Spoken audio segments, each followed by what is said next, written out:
اور اسے قرآن حکیم یاد کرنا ہے تو یاد کرنے کے لیے اس کو جن چیزوں کو ملحوظ خاطر رکھنا چاہیے وہ کیا ہیں؟ سب سے پہلی چیز یہ ہے کہ آپ جو قرآن حکیم حفظ کر رہے ہیں، پہلی بات اس حصے کو ناظرہ اس کا اتنا پختہ یاد کریں کہ آپ کی اس میں کوئی اٹکن بھی نہ آئے۔ جس بچے کا ناظرہ پختہ ہے، اس نے پہلے ناظرہ صحیح یاد کر لیا ہے تو اس کو قرآن حکیم فوراً یاد ہو جائے گا، اور جس کا ناظرہ یاد نہیں ہوا،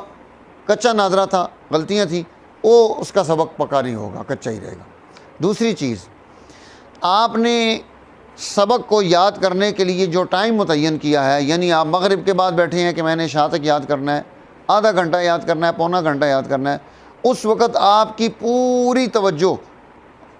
پورا دھیان اپنے سبق میں ہو، کوئی اور دنیا کا دوسرا کام اس وقت آپ